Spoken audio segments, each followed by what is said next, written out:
Well, good morning. It's Mark here with your video thought for the day. I'm sitting here in my office in my chair. Now, this chair, I've sat in this chair a lot.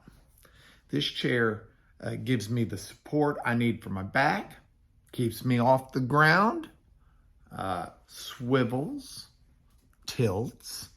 It's a pretty good chair.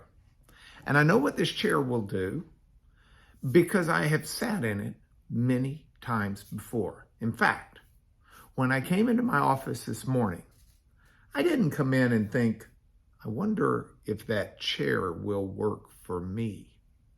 I just automatically sat down. It's just my chair. It's worked for me for years. I knew it would work for me now. So I sit here in my chair and I do my video thought for the day. And my thought for the day comes from a passage in 2 Corinthians. And it's actually in the very first chapter. It starts in about verse 8. Now, Paul wrote 2 Corinthians. And if you think about Paul, some of the things that might come to your mind are his book of joy. You know, he's always telling the Philippians, rejoice always. And he's always urging people to be filled with joy. He was an apostle of joy, for lack of a better way of saying it. And yet, Paul had horrible, horrible times of suffering. He had horrible times of persecution.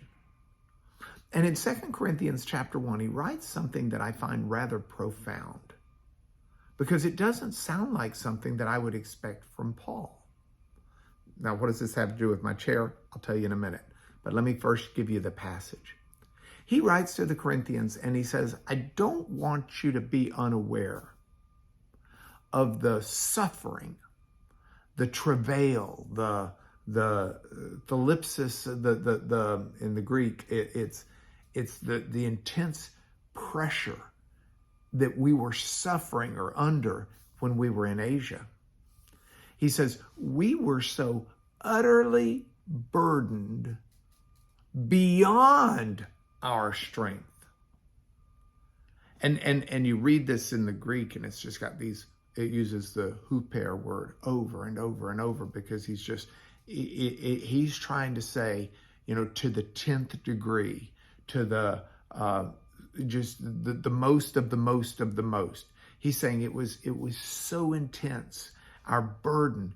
He says that it was beyond our strength, such that we despaired of even life itself.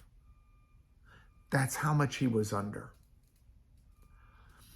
And then Paul takes a turn and he says, but this happened so that we would rely upon God, the God who raises the dead.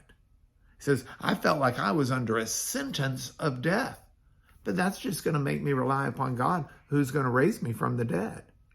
We have a God of resurrection power. And Paul says he delivered us from such a deadly peril, from such a deep, deep, deep, deep problem, burden, suffering.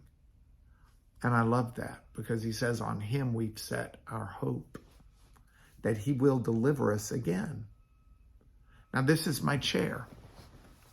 For Paul, he had walked with the Lord through so many difficulties.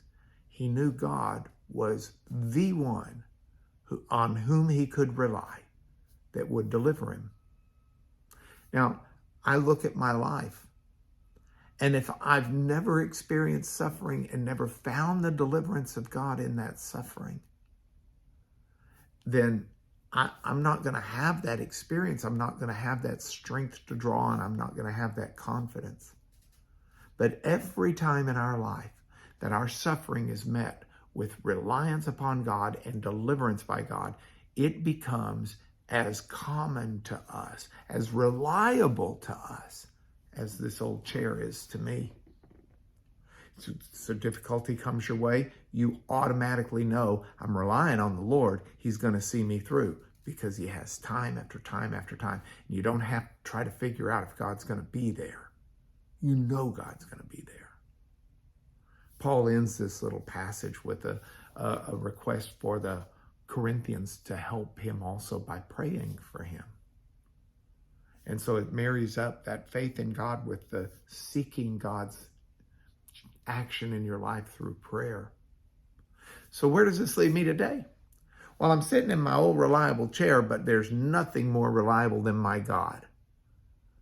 Come suffering, come travail, come burden, come difficulty of the day, God is there for you to rely on him. And even if it kills you, this is the God who resurrects from the dead.